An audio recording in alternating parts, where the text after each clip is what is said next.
Friends, मैं शिवानंदकर मैं स्वागत करता हूं आपका मैं चैनल द मैथ्स डिकोड पर। पिछले वीडियो में हम पढ़ के आए हैं रिलेशन एंड फंक्शन के कुछ टॉपिक्स। रिलेशन एंड फंक्शन की कुछ बातें की थी हमने, और इस वीडियो हम रिलेशन एंड फंक्शन की आगे की बातें पढ़ेंगे। ठीक है। इस वीडियो में हम बेसिकली पढ़ने वाले हैं टाइप्स ऑफ फंक्शंस। पिछली वीडियो में हमने पढ़ा था टाइप्स ऑफ रिलेशंस, और इस वीडियो में हम पढ़ेंगे टाइप्स ऑफ फंक्शंस की फंक्शंस के कितने टाइप होते हैं, कौन कौन सी फंक्शन होती है। आई होप को आपको पिछला लेक्चर मजेदार लगा होगा, आपको मजा आया होगा पढ़ते टाइम, और इस वीडियो को पढ़ते टाइम भी खूब मजा आएगा, अच्छे से मजा आएगा और अच्छे से पढ़ेंगे वाला टॉपिक भी। ठीक है। तो बिना देरी के हम चलते हैं अपने टॉपिक पर। ठीक है, that is types of functions. तो टाइप्स ऑफ फंक्शन में सबसे पहले फंक्शन का टाइप होता है, सबसे पहला टाइप होता है हमारा वन वन फंक्शन।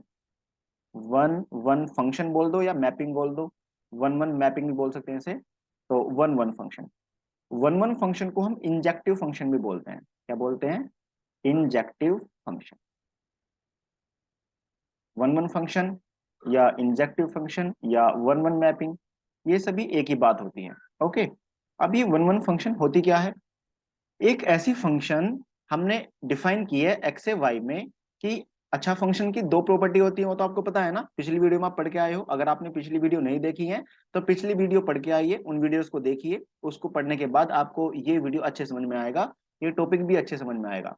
फंक्शन होने के लिए दो कंडीशन होती है। सबसे पहली कंडीशन कि सेट ए के सभी एलिमेंट्स की इमेज सेट बी में देखने को मिलनी चाहिए, और दूसरी कंडीशन ये थी कि एक एलिमेंट की एक इमेज होनी चाहिए, यानी कि हर element of set A should have distinct image in set B. neither element of set A should have two or more than two images in set B. Then those relations are said to be functions. ठीक है, ये basically बात हम पढ़ के आए थे पीछे। तो अब फंक्शन जो होती है, सबसे पहले है one one function. One one function मतलब हमारे पास f एक फंक्शन है सच दैट, ये हमने सेट x से सेट y पे डिफाइन किया है। यानी कि हमारे पास जो डोमेन वाला सेट है वो है x, और जो को डोमेन वाला सेट है वो है y। ठीक है। तो डोमेन वाला सेट x और को डोमेन वाला सेट क्या हो गया हमारा y। अब एक ऐसी फंक्शन जिसमें एक एलिमेंट की एक इमेज होगी, हर एलिमेंट की यूनिक इमेज होनी चाहिए, ठीक है ना, उसे बोलते हैं वन वन फंक्शन। जैसे कि मान लीजिए x1 और x2, x1 एंड x2 हमारे दो एलिमेंट्स हैं सेट x के। x1 and x2 are two elements of the set x. Then if fx1 is equal to fx2, then it is said to be one one function। या आप इसको उल्टा ही बोल सकते हो, अगर fx1 is equal to fx2 है and x1 is equal to x2 आ गया, this implies that x1 is equal to x2 आ जाता है, तो हम बोलते हैं कि फंक्शन वन वन है। इसको अगर वेन डायग्राम की या विजुअल रिप्रेजेंटेशन से सॉल्व करें तो कैसे आएगा? सपोज कीजिए हमारे पास ए एक सेट है, ये हो गया हमारे पास सेट ए, एंड सपोज कीजिए हमारे पास सेट बी है, this is set B. Let us consider कि सेट ए के अंदर एलिमेंट्स हैं 1 2 3 4 5, एंड सेट बी के अंदर एलिमेंट हैं 6 7 8 9 10 11। ठीक है। तो ये दो सेट हमने बना लिए। अब हमने, ये हो गया एक्स वाला सेट, ये वाई वाला सेट, यहाँ पे हमने एक्स वाई रिप्रेजेंट किया है ना, यहाँ पे ए भी लिख लिया है, कोई दिक्कत नहीं। ये एक्स वाला सेट है, दैट इज डोमेन वाला set, and this is Y, that is codomain वाला सेट। ओके। अब हम यहाँ पे मैपिंग करते हैं।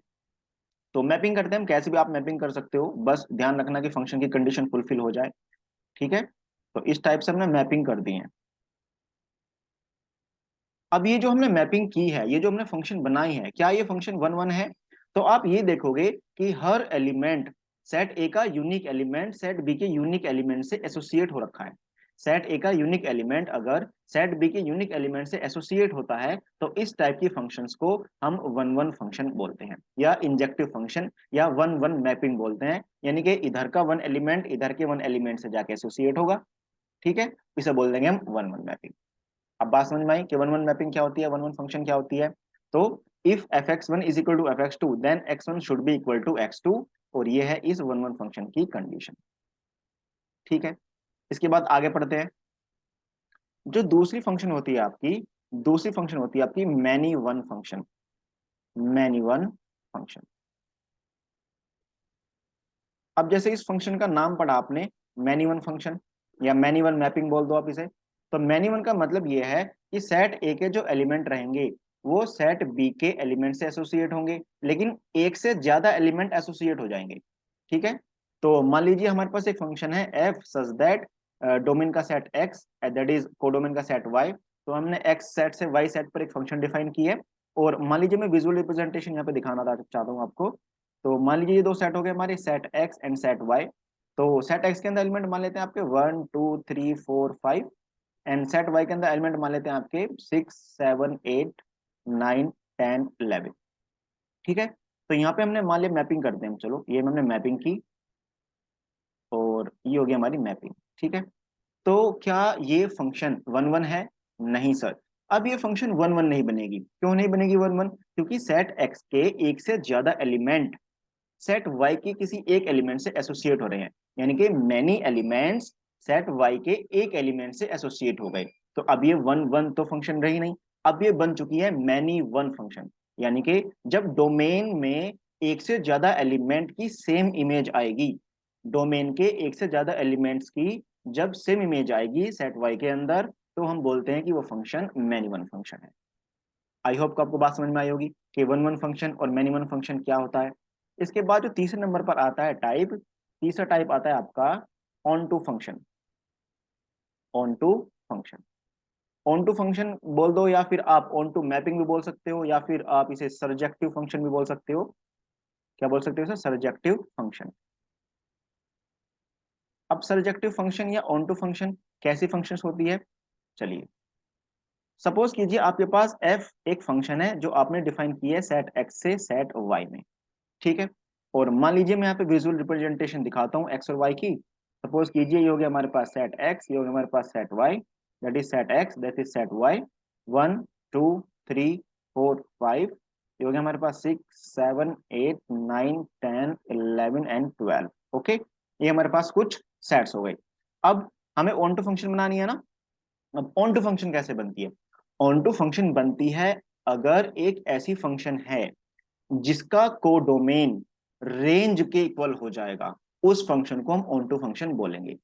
कोडोमेन अगर रेंज के इक्वल हो जाता है, कोडोमेन वाला सेट अगर रेंज सेट के इक्वल हो जाता है, तो हम बोलते हैं कि वो फंक्शन ऑन टू फंक्शन है। या दूसरे वर्ड्स में बोलें तो, अगर सेट y के हर एलिमेंट की प्री इमेज सेट x के अंदर है, देन हम बोलते हैं कि वो फंक्शन ऑन टू है। दोबारा से सुनिए, अगर सेट y के एवरी एलिमेंट की image pre image set x के अंदर है, तो इसका मतलब वो फंक्शन ऑन टू फंक्शन है।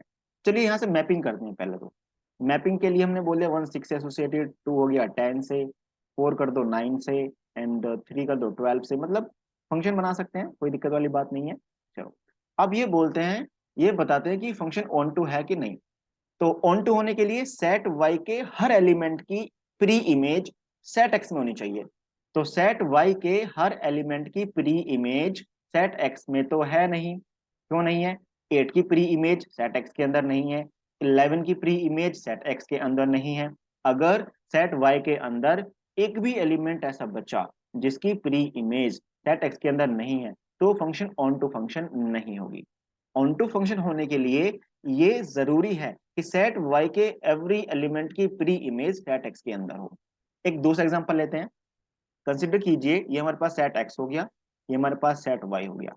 तो सेट x, ये सेट y, 1 2 3 4 5, और मान लीजिए हो गया 6 7 8 9।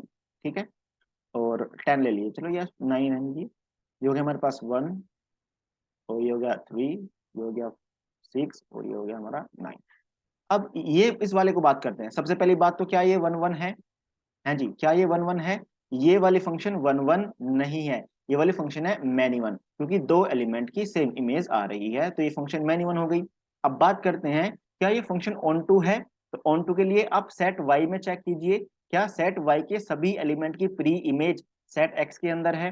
तो सेट वाई के सभी एलिमेंट, 6 की प्री इमेज भी है, 7 की प्री इमेज भी है, 8 की प्री इमेज भी है, 9 की प्री इमेज भी है, हर एलिमेंट की इमेज है सेट एक्स के अंदर, तो ये फंक्शन ऑन टू फंक्शन है। मैनी वन तो थी ही, साथ के साथ ये ऑन टू फंक्शन भी है। ठीक है, ये मैनी वन तो थी, मैनी वन तो हम पढ़ चुके कि मैनी वन फंक्शन क्या होगी। ये ऑन टू फंक्शन भी है। ये इसकी बात करें, क्या ये फंक्शन वन वन है? यस सर, ये फंक्शन तो वन वन है। क्यों है वन वन? क्योंकि एक एलिमेंट की एक इमेज है, यूनिक एलिमेंट से एसोसिएट हो रखा है। This means that this function is one one function. तो ये वन वन फंक्शन तो थी। बात करते हैं क्या ये ऑन टू भी थी? लेकिन ये ऑन टू नहीं आई क्योंकि इसके अंदर एलिमेंट 8 एंड एलिमेंट 11 ऐसे बचे जिनकी प्री इमेज नहीं दिखी। तो इसका मतलब ये वाली फंक्शन तो 1 1 ही है ओनली, ऑन टू फंक्शन नहीं है। इससे पीछे की बात करें अगर, देखो ये फंक्शन मैनी वन तो है, मैनी वन फंक्शन, क्या ये फंक्शन ऑन टू है? No sir, this function is not onto. Why this function is not onto? Because element 6 is there, element 7 is there, element 10 is there, who does not have pre image in set X. अगर हमारे पास set Y के अंदर कुछ elements ऐसे हैं जिनकी pre image नहीं है, तो इसका मतलब वो फंक्शन ऑन टू नहीं है। इससे पीछे वाले एग्जांपल में देखिए, क्या ये फंक्शन ऑन टू है? यस सर, ये फंक्शन तो ऑन टू है क्योंकि सेट बी के सभी एलिमेंट, अच्छा ये 10 बच गया, तो ये भी ऑन टू नहीं है, नॉट ऑन टू। पर ये 1 1 फंक्शन थी, क्या थी? 1 1 फंक्शन, क्योंकि सेट ए के एक एलिमेंट की एक इमेज है और सेट ए के हर एलिमेंट सेट बी के हर एलिमेंट से यूनिकली एसोसिएटेड है। तो अब आपको आइडिया लगा कि 1 1 मैनी वन और ऑन टू फंक्शन क्या होता है। ठीक है, इसके बाद जो नंबर 4 पर आता है वो आता है आपका 1 1 and onto function. 1 1 onto function या 1 1 ऑन टू मैपिंग बोल दीजिए, या फिर आप इसे बाइजेक्टिव फंक्शन बोल दीजिए, बाइजेक्टिव फंक्शन। अब 1 1 ऑन टू, नाम पढ़ के पता चल रहा है कि एक ऐसी फंक्शन जो 1 1 भी होगी एंड ऑन टू भी होगी, उस फंक्शन को हम 1 1 ऑन टू फंक्शन बोलेंगे। यानी कि f such that X tends to Y is 1 1 and onto. अगर कोई फंक्शन एफ 1 1 भी है एंड ऑन टू भी है, तो उस फंक्शन को हम 1 1 ऑन टू फंक्शन बोलते हैं। अब एक एग्जांपल आसानी से बता सकते हो। सपोज कीजिए कि हमारे पास सेट एक्स है और लेट अस कंसिडर कि ये सेट हो गया हमारा वाई। ओके, और यहाँ 1 2 3 4 5 और यहाँ गया 6 7 8 9 एंड 10। ओके, अब 1 1 के लिए एक एलिमेंट एक ही एलिमेंट से एसोसिएट होना चाहिए, यूनिकली एसोसिएटेड होने चाहिए। तो मान लीजिए हम यहाँ मैपिंग करते हैं, ठीक है, 2 6 3 7 कर लीजिए 4, ये इस टाइप से हमने एक फंक्शन बना दिया है ना, फंक्शन की मैपिंग कर दी। अब क्या ये फंक्शन 1 1 और ऑन टू है? Yes sir, this function is 1 1 and onto. 1 1 के लिए तो एक एलिमेंट एक ही एलिमेंट से एसोसिएटेड है, ठीक है, दो एलिमेंट एक एलिमेंट से एसोसिएटेड नहीं है, तो ये 1 1 फंक्शन है। और बात करते हैं ऑन टू, सेट वाई के अंदर एक भी एलिमेंट ऐसा नहीं है जिसकी प्री इमेज ना हो। अगर सेट वाई के सभी एलिमेंट की प्री इमेज है, this means that that function is onto function. तो ये फंक्शन जो हमने यहाँ पे डिफाइन की है, this function is 1 1 and onto. तो इसका मतलब ये फंक्शन बाइजेक्टिव फंक्शन है। ये फंक्शन क्या है? बाइजेक्टिव फंक्शन है। एक बात ध्यान में रखना स्टूडेंट्स, एक वो फंक्शन जो बाइजेक्टिव होती है उसका इनवर्स निकाला जा सकता है, उसका इनवर्स 100% एग्जिस्ट करता है। इनवर्स कैसे निकालते हैं अभी आगे पढ़ेंगे, पर यहाँ पे एक बात निकल के आई है कि every bijective function has its inverse. Every bijective function has its inverse. और फंक्शन को तो इनवर्स हो भी सकता है, नहीं भी हो सकता है, लेकिन बाइजेक्टिव फंक्शन को तो इनवर्स फाइंड कर ही कर सकते हैं हमेशा। कोई सी भी बाइजेक्टिव फंक्शन हो A to Z, उसका इनवर्स फाइंड किया जा सकता है। 1 1 ऑन टू फंक्शन हो गई। नंबर 5 पे आती है आपकी many one onto function. Many one onto function या many one onto mapping भी बोल दो आप। तो many one onto function, अब ये many one onto function क्या होती है? Many one onto function यानी कि एक ऐसी फंक्शन एफ जो मैनी वन भी होगी एंड ऑन टू भी होगी, उसको बोलेंगे हम many one onto function. Both many one and onto, both many one and onto, एक ऐसी फंक्शन जो मैनी वन भी है एंड ऑन टू भी है, that is called many one onto function. जैसे कि visual representation देखते हैं, जैसे let us consider set X and let us consider set Y. तो this is set X, capital X, and this is set Y. Let us consider the element 1 2 3 4 5, and let us consider the element 7 8 9. Now the element is associated like this, okay, 4 8 this types, ये 2 7 हो गया आपका, ये हो गया 3 9। तो ये function एक मैनी वन फंक्शन है, आपको देख के आइडिया लग गया कि मैनी वन फंक्शन है, एंड साथ के साथ क्या है? ऑन टू भी है। तो मैनी वन का मतलब बहुत सारे एलिमेंट एक ही एलिमेंट से एसोसिएटेड है, और ऑन टू का मतलब सेट वाई के अंदर सभी एलिमेंट्स की प्री इमेज है। तो इसका मतलब ये फंक्शन मैनी वन भी है एंड ऑन टू भी है। ठीक है, इसके बाद जो आपका आता है नंबर 6 पे आता है आपका इनटू फंक्शन। क्या आता है आपका इनटू फंक्शन। अब ये इनटू फंक्शन क्या होती है? इनटू फंक्शन या इनटू मैपिंग बोल सकते हो आप। एक ऐसी फंक्शन जो ऑन टू नहीं होती, a function which is not onto is said to be into. F such that X से वाई पर हमने एक फंक्शन डिफाइन की है which is not onto, which is not onto is said to be into. यानी कि जो on to नहीं है फंक्शन वो इनटू है, बस इतना समझिए। एग्जांपल देखते हैं, पीछे एग्जांपल देखते हैं। देखिए ये तो many one onto function हो गई, तो ये तो इनटू नहीं होगी क्योंकि ऑन टू है। पीछे देखिए, ये आपकी क्या है, one one and onto function है, तो ये भी इनटू नहीं होगी क्योंकि ऑन टू फंक्शन हो चुकी है। इसके पीछे देखते हैं, ये ऑन टू फंक्शन है, यस सर, तो ये भी इनटू नहीं होगी। ये फंक्शन ऑन टू नहीं है, तो ये कैसी फंक्शन है, वन वन इंटू फंक्शन। ये कैसी फंक्शन है, वन वन इंटू फंक्शन। यानी कि एक ऐसी फंक्शन जो ऑन टू नहीं होती उसको इनटू लिखते हैं। ओके, और अगर इसकी बात की जाए तो ये वन वन फंक्शन भी है, और क्योंकि ये ऑन टू नहीं है तो इसलिए ये फंक्शन इनटू फंक्शन है। तो ये फंक्शन है वन वन इंटू। और एग्जांपल देखते हैं, देखिए ये मैनी वन इंटू फंक्शन है। कैसी फंक्शन है, मैनी वन इंटू, क्योंकि ये ऑन टू नहीं है। ऑन टू होने के लिए सेट वाई के सभी एलिमेंट की प्री इमेज सेट एक्स में होनी चाहिए, लेकिन सेट वाई के सभी एलिमेंट की प्री इमेज तो है नहीं।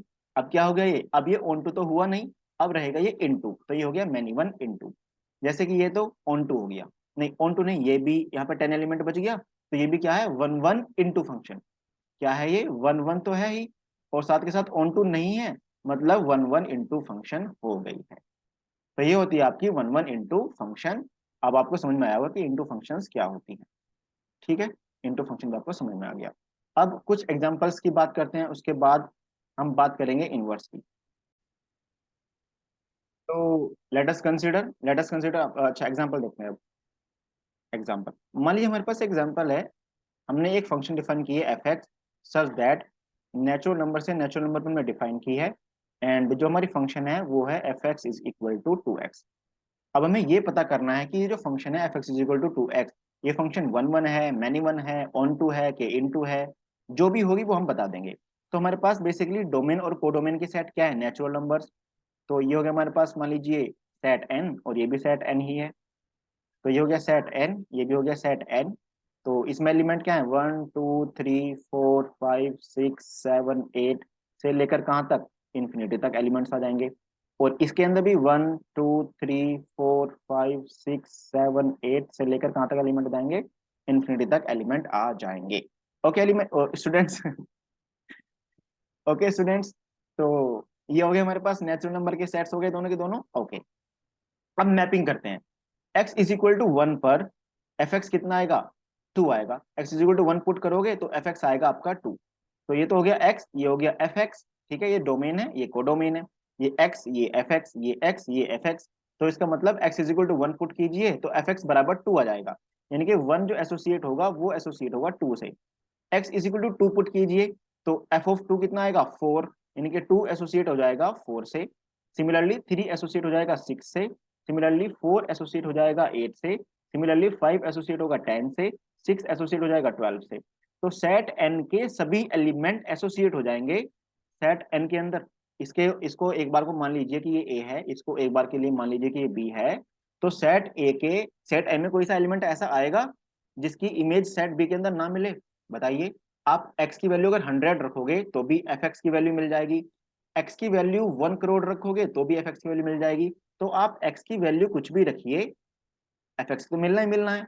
तो यानी कि सेट ए के सभी एलिमेंट की इमेज सेट बी के अंदर मिलेगी, और एक एलिमेंट की एक ही इमेज मिलेगी। ऐसा हो सकता है क्या कि एक एलिमेंट की दो इमेज मिल जाए या दो एलिमेंट की एक इमेज मिल जाए, है ना। तो यूनिकली एसोसिएटेड है सब। इसका मतलब ये है वन वन फंक्शन है। कैसी फंक्शन है, one one function. Many one तो है नहीं, क्योंकि आपको देख के लग रहा होगा कि कोई भी दो एलिमेंट एक से जाकर नहीं जुड़ेंगे। तो वन वन फंक्शन हो गई। अब बात करते हैं क्या ये ऑन टू है या इन टू है। अब देखिए, सेट बी के अंदर वन एलिमेंट ऐसा बचा जिसकी प्रीमेज नहीं है। सेट थ्री ऐसा एलिमेंट है जिसकी प्रीमेज नहीं है। सेट फाइव, सेट सेवन, मतलब जितनी भी ओड नंबर यहाँ पे लिखी हुई है उन सभी की प्री इमेज सेट ए के अंदर नहीं देखने को मिलेगी। तो इसका मतलब बहुत सारे एलिमेंट इस नेचुरल सेट के अंदर ऐसे हैं जिनकी प्री इमेज नहीं है, मतलब ये फंक्शन ऑन टू नहीं है, यह है इनटू फंक्शन। तो ये हो गई आपकी वन वन इनटू फंक्शन। एक और एग्जांपल लेते हैं हम।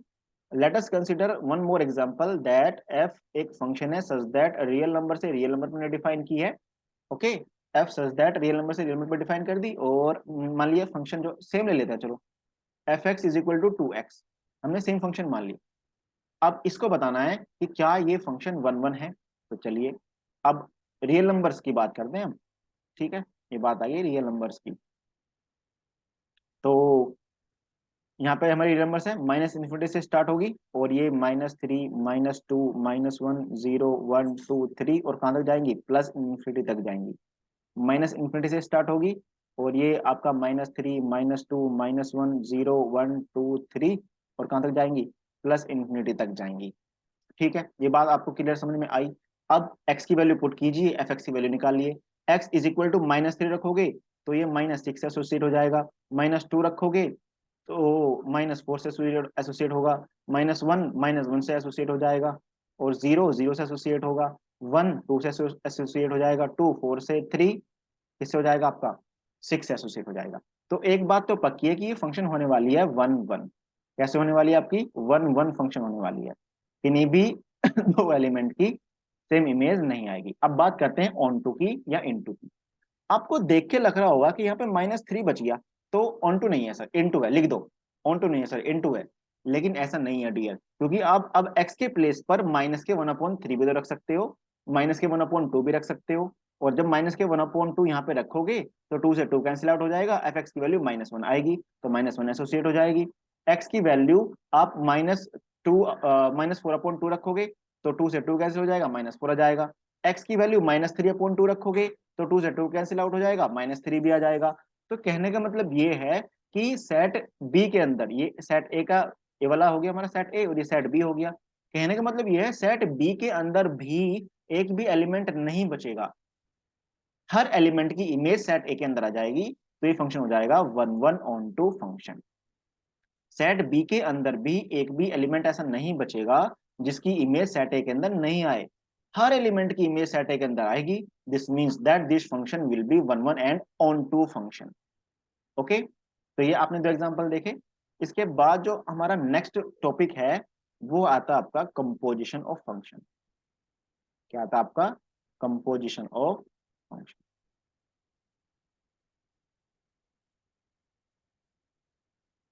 अब कंपोजिशन ऑफ फंक्शन क्या है,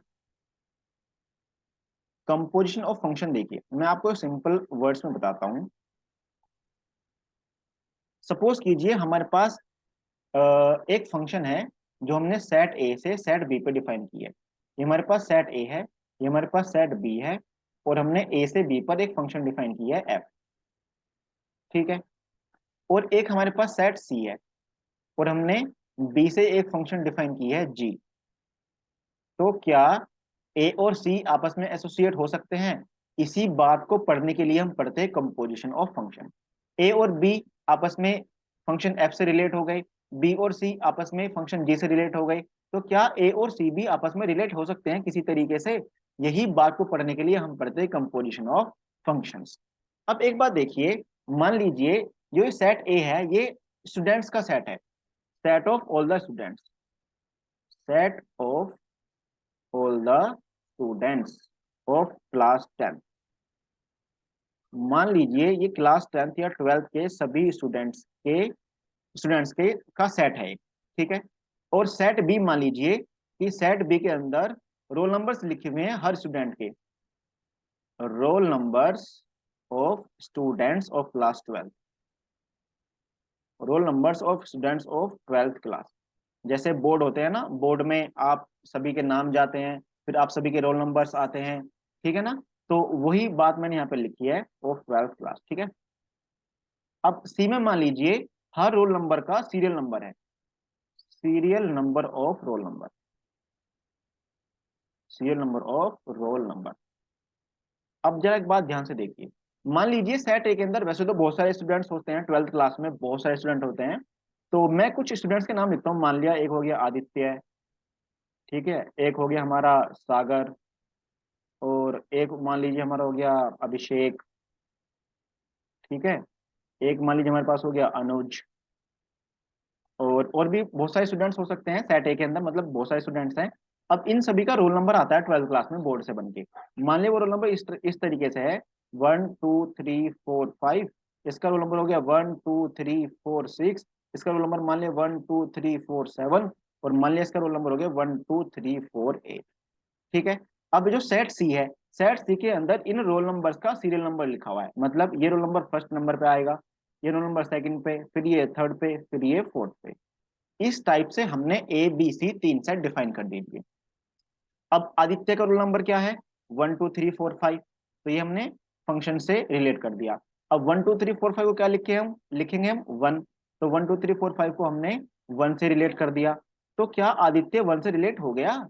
यस सर, आदित्य तो सीधे सीधे 1 से रिलेट हो गया। तो यानी कि मतलब ये है कि अगर एफ एक फंक्शन है जो ए से बी पर डिफाइन है, जी एक फंक्शन है जो बी से सी पर डिफाइन है, तो एक फंक्शन ऐसी बना सकते हैं जो ए से सीधे सी पर डिफाइन हो जाएगी, और उसे बोलते हैं हम जी ऑफ एफ।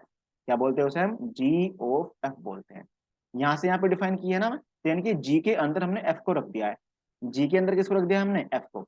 देखिए हमारे पास जी आएगा, जी एक फंक्शन है, मान लिया 1 है। वन वन किसका रोल, मतलब 1 जो सीरियल नंबर है वो कौन से रोल नंबर का सीरियल नंबर है? 1 2 3 5 का।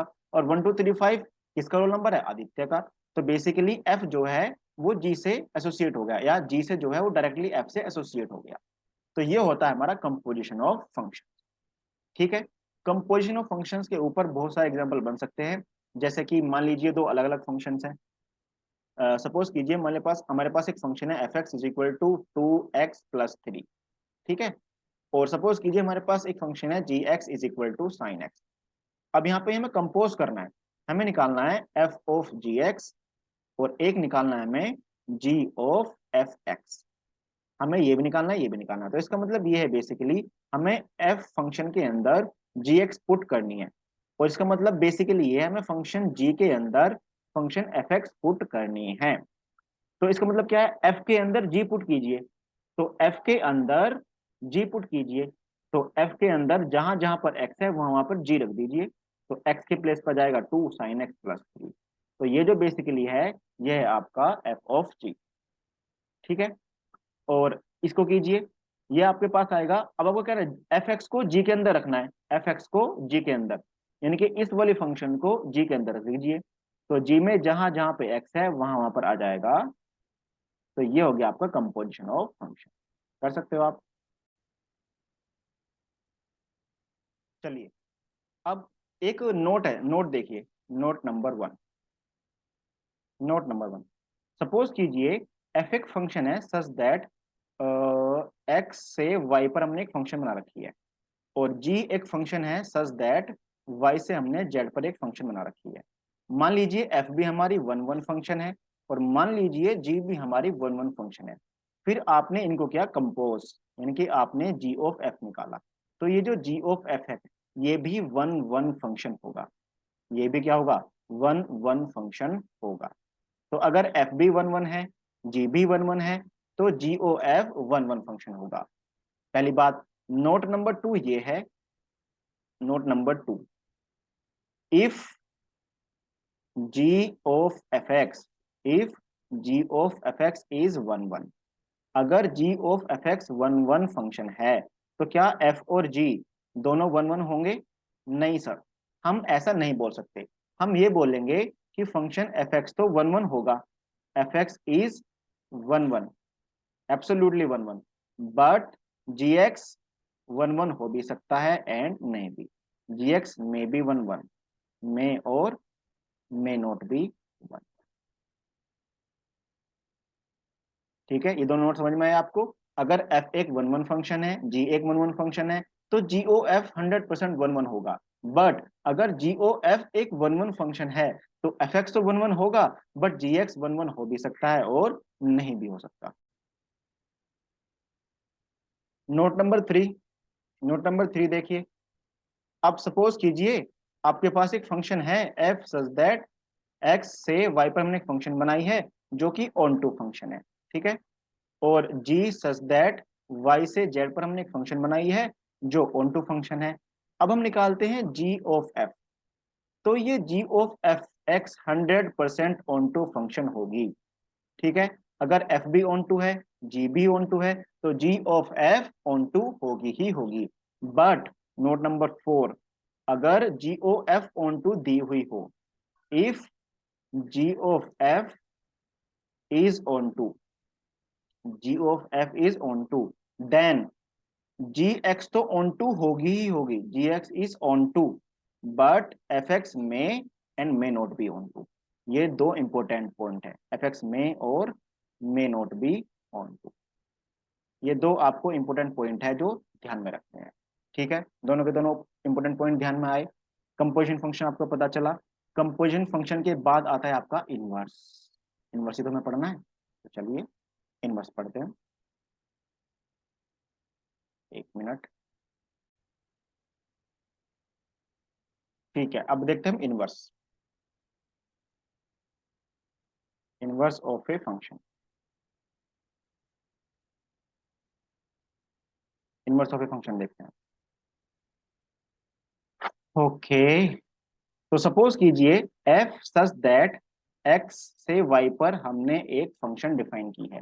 अगर इस फंक्शन के लिए एक फंक्शन g एग्जिस्ट करती है y से x पर, कैसी फंक्शन एग्जिस्ट करती है? सच दैट, एक ऐसी function such that f of g, f of g आपका किसके इक्वल आए?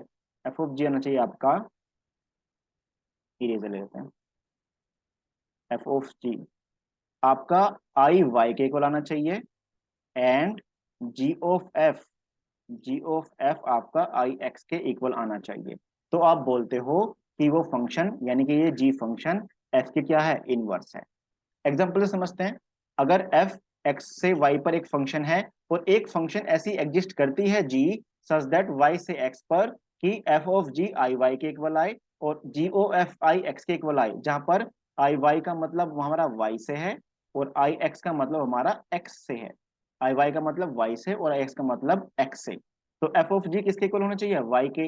एंड g ओ f किसके इक्वल होना चाहिए? x के। तो उस फंक्शन को बोलते हैं हम इन्वर्टिबल फंक्शन, और उसका इनवर्स फाइंड कर सकते हैं। तो सपोज कीजिए हमारे पास एक फंक्शन है एफ एक्स, हमारे पास सपोज कीजिए एक फंक्शन है f x is equal to 3x-5, और हमें ये चेक करना है कि ये फंक्शन इन्वर्टिबल है या नहीं। तो सबसे पहले तो हमें चेक करना पड़ेगा कि f of g and g o f f. ठीक है, अब हमें सबसे पहले जी बनानी है, हमें जी फंक्शन बनानी पड़ेगी एक। तो जी फंक्शन बनाने के लिए आप एफ एक्स को वाई लिख सकते हो, तो y इज इक्वल टू आएगा 3x-5। ठीक है, अब यहां से इसे x इज इक्वल टू बना लीजिए, x इज इक्वल टू आएगा y+5/3, यही तो आएगा y+5/3। चलो, इस फंक्शन को आप बोल दीजिए g ऑफ y फंक्शन, इसे बोल दीजिए इक्वेशन नंबर 1। ये होगी आपकी g ऑफ y, ये होगी y+5/3। ठीक है, और ये जो फंक्शन एफ एक्स है ये इन्वर्टिबल होगी अगर function f x is invertible, function f x is invertible if, सबसे पहली बात क्या है? F of g should be equal to I y, and I y का मतलब आपका है वाई से। तो एफ ऑफ जी का मतलब तो आपको पता है। अब एफ ऑफ जी का मतलब है आपका कि एफ के अंदर आपको जी रखना है। एफ के अंदर क्या रखना है? आपको जी रखना है। ठीक है, तो एफ के अंदर जी पुट कीजिए, ये हो गया हमारा एफ, ये हो गया हमारा जी। तो एफ के अंदर जहां जहां पर एक्स है वहां वहां पर जी पुट कर दीजिए, तो आप एफ ऑफ जी निकाल सकते हैं। तो एफ ऑफ जी आएगा आपका एफ के अंदर, यानी कि 3 इंटू एक्स की वैल्यू क्या है? पूरी जी वाई, यानी कि y+5/3, और माइनस में, अच्छा कहाँ पे, ये माइनस में 5 भी तो है, माइनस में आ जाएगा 5। इस 3 से ये 3 कैंसिल आउट होगा, ये प्लस का 5, ये माइनस का 5। तो f of g is equal to y आ गया, वाई का मतलब आई वाई। एक बात तो बिल्कुल सही प्रूफ हो गई। अब दूसरी बात प्रूफ करते हैं कि जी ऑफ एफ होना चाहिए आपका एक्स के इक्वल, है ना? जी ऑफ एफ होना चाहिए आपका आई एक्स के इक्वल। तो जी के अंदर एफ पुट करना है अब हमें, जी के अंदर एफ, तो ये हो गया जी, और इसके अंदर हमें क्या पुट करना है? एफ। तो जी के अंदर जहां जहां पर वाई है वहां वहां पर 3x-5 पुट कर दीजिए, और अपन में आ जाएगा 3। इस 5 से ये 5 कैंसिल, 3 से 3 कैंसिल। तो जी ऑफ एफ क्या आ गया आपके पास? जी ऑफ एफ आ गया आपके पास एक्स, और एक्स का मतलब तो आई एक्स होता है। यही बात तो प्रूफ करनी होती है इन्वर्टिबल प्रूफ करने में। तो आप ये कह सकते हो hence the function f x is invertible, hence the function f x is invertible. और ये जो है ना, ये वाली फंक्शन जी वाई इस फंक्शन की इनवर्स है। जी वाई क्या है? इस फंक्शन का इनवर्स। तो इनवर्स ऑफ एफ एक्स, इसका इनवर्स ऑफ एफ एक्स किसके इक्वल है? Inverse of f x is equal to g y. तो जी वाई आ गया इसका इनवर्स। अब आप किसी भी फंक्शन का इनवर्स फाइंड कर सकते हैं, किसी फंक्शन को इन्वर्टिबल प्रूफ कर सकते हैं। आई होप तो आपको फंक्शंस का प्रॉपर आइडिया लगा होगा। इससे पीछे वाली वीडियो भी फंक्शंस के ऊपर एक बनाई हुई है, तो आप उस वीडियो को भी जाके चेक कर सकते हैं। और इसी के साथ हमारा फंक्शंस का 12th क्लास का पोर्शन होता है कंप्लीट। इस क्लास में तो और कुछ बचा नहीं है। अब नेक्स्ट वीडियो में पढ़ेंगे हम अगला चैप्टर। और आई होप तो आपको ये चैप्टर बिल्कुल अच्छे समझ में आया होगा, फंक्शन के डाउट्स क्लियर हो गए होंगे। और जो भी क्वेश्चन आपका रहता है जो आपको समझ में नहीं आता, आप कमेंट में उसको पिन कर सकते हैं। कमेंट लिख दीजिए कि सर ये एनसीईआरटी का या कोई सी भी बुक का ये वाला क्वेश्चन हमें समझ में नहीं आया है। मैं ट्राई करूंगा कि उसका सोल्यूशन आपको मिल जाए। ठीक है स्टूडेंट्स, तो आई होप को आपको ये मजेदार लगी होगी वीडियो। इसे लाइक कीजिए, शेयर कर दीजिए अपने सभी दोस्तों के पास, और चैनल कर लीजिए सब्सक्राइब। Thank you students.